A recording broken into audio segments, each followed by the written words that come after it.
আমরা আশা করছি যে আগামী নির্বাচন অবাধ, সুষ্ঠু এবং ইনক্লুসিভ হবে। কিন্তু কয়েকটি দৃষ্টান্ত দেখে, মাঝে মাঝে কিছু কিছু বিষয় দেখে, নির্বাচন কমিশনের আচরণ দেখে আমাদের মনে হচ্ছে যে নির্বাচন কমিশনের নিরপেক্ষতার যে রং, সেই রংটা যেন ক্রমান্বয়ে ফিকে হয়ে উঠছে। কোথাও কোনো গভীর চক্রান্ত হচ্ছে কিনা, রাষ্ট্রে, সরকারে, নির্বাচন কমিশনে কোথাও কিছু পচছে কিনা।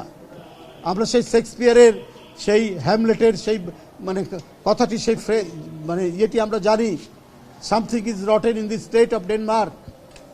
সে ধরনের পচনের কিছু গন্ধ কিন্তু নাকে আসছে। যদি এরকম কিছু হয় তাহলে অন্তর্বর্তী সরকার রয়েছেন, ডক্টর ইউনূস সাহেবের সরকার রয়েছেন, সেই সরকারের যে নিরপেক্ষতা, তার প্রতি যে জনগণের আস্থা, গণতন্ত্রকামী রাজনৈতিক দলগুলোর আস্থা, সেই আস্থায় চির ধরবে। আমি এখনও বলতে চাই, নির্বাচন কমিশন নিরপেক্ষ আচরণ করবেন, যারা প্রতিটা ভোটাররা নির্বিঘ্নে, নিঃসংশয়ে, নির্ভীকভাবে তারা ভোট দিতে পারেন। এখানে যাতে কোনো ধরনের কোনো সূক্ষ্ম কারচুপির কোনো অবকাশ না থাকে, এইটা দেখার প্রধান দায়িত্ব নির্বাচন কমিশন এবং তার সাথে সরকার। যাতে ভোটাররা কমপক্ষে নিশ্চিত হয় যে 12 তারিখে সকালে ভোটের দিন তারা নির্ভয়ে ঘুম থেকে উঠে তারা ভোট কেন্দ্রে লাইনে দাঁড়াবে এবং নিজের ভোট যাকে ইচ্ছা, যে প্রার্থীকে সে পছন্দ করে তাকে তিনি সেই ভোটটি দেবেন। এইটা হচ্ছে জনগণের প্রত্যাশা।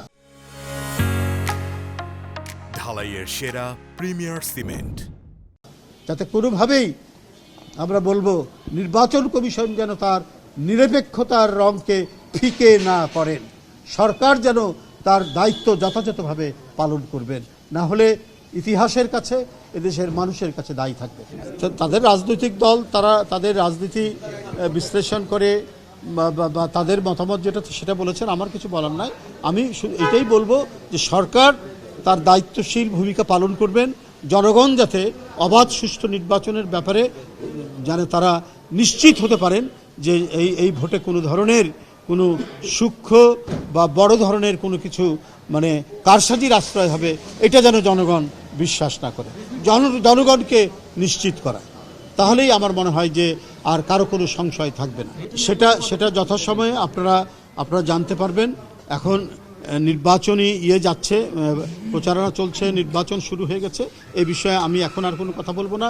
যে অঙ্গীকার পুরো দলের চেয়ারম্যান করেছেন, আমি শুধু এইটুকুই বলতে পারি যে আপনি ফ্যামিলি কার্ড বলুন আর ফার্মার্স কার্ড বলুন, যা অঙ্গীকার তিনি করেছেন, জনগণ যদি বিএনপিকে রায় দেয়, আপনি দেখবেন প্রত্যেকটি অক্ষরে অক্ষরে সেটি বাস্তবায়ন হবে। দলের পক্ষ থেকে বলা হয়েছে যে আমাদের দলের চেয়ারম্যানের নিরাপত্তার বিষয়টি সর্বাধিক গুরুত্ব দিবে সরকার। আপাত দৃষ্টিতে আমরা তেমন দেখছি না সরকার তার নিরাপত্তার জন্য যথেষ্ট চেষ্টা করছেন। আমি শুধু একটু বলবো যে কোনো ধরনের যেন কোনো ফাঁক না থাকে, হ্যাঁ, বেহুলার বাসর ঘরের কোনো ছিদ্র যেন না থাকে, নিশ্ছিদ্র করতে হবে তার নিরাপত্তা। এটাই হচ্ছে আমাদের বক্তব্য।